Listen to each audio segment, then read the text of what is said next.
এখনকার জেনারেশনে একটা মাঠ থেকে যদি একটা মেয়েকে যদি খোঁজা হয়, তাহলে অবশ্যই তোমাকে জিজ্ঞেস করা হবে, বাবা তুমি কি করো? বাবা, ছেলেটা যদি মাসে ইনকাম 10,000 টাকা হইলো, না না না তুমি পারবা না, ছেলেটাকে রিজেক্ট করে দে। কারণ এখনকার গার্জিয়ানরা ছেলের টাকার উপরে সুখ দেখে। যদি টাকা যদি কম হয় তাহলে ওই টাকার মধ্যে সুখ পায় না।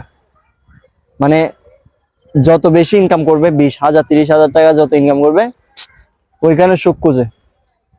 কিন্তু দেখেন, এটা হচ্ছে স্বার্থ। যদি মনে করেন আল্লাহ এবং আল্লাহ রাসূলের জন্য ওয়াফাদার করে দিচ্ছেন, না ছেলে 10,000 টাকা কামাচ্ছে, সে 1 মাস পর তার বেশি হইতে পারে, 20,000 টাকা হইতে পারে, 25,000 টাকা হইতে পারে, না এইটা দেখে মানুষ দিবে না, কারণ বললাম স্বার্থপর।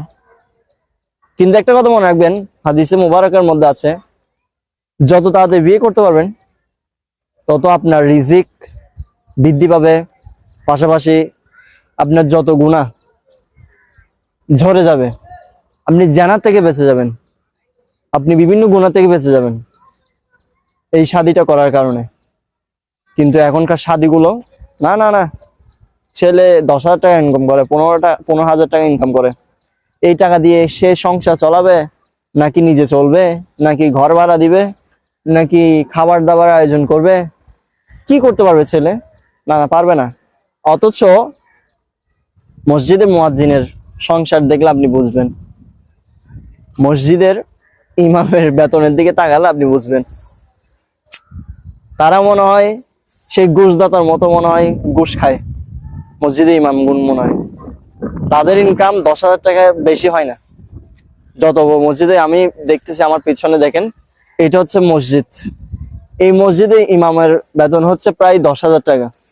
ইমামের সংসার চলতেছে না মনে হয়, তার 4-5টা বাচ্চা, বড় বড় ভার্সিটির মধ্যে, কলেজের মধ্যে, মাদ্রাসার মধ্যে পড়তেছে। না না, এগুলো ওই 10,000 টাকা ইনকামের হবে না। ভাই, রিজিকের মালিক আল্লাহ, বুঝছেন? হায়াতের মালিক আল্লাহ যেরকম, রিজিকের মালিক আল্লাহ, ধন দৌলতের মালিকও আল্লাহ। এখন আপনার থেকে 20,000 টাকা ইনকাম আছে, 50,000 টাকা ইনকাম আছে, আপনি একজন লয়ার, ইঞ্জিনিয়ার, এভরিথিং দেখে মেয়েকে বিয়ে দিচ্ছেন, বলা তো যায় না।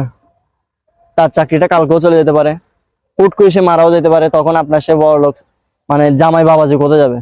সো কারো টাকা দিয়ে নাচা গিয়ে, আসলে বলতে খারাপ লাগে, কারণ সমাজটা এরকম হয়ে গেছে, খাওয়াইতে পারবে না তো বিয়ে দিয়ে লাভ কি?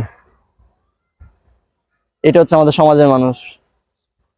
কারো বেতন দেখে, কারো আয় রোজগার দেখে মেয়ে দিতে যাবেন না।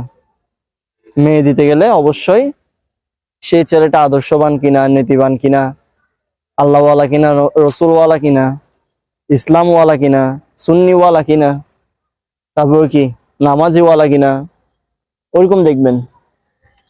আর কিসের ডেফিনিশন দিব ভাই? আল্লাহ হাফেজ।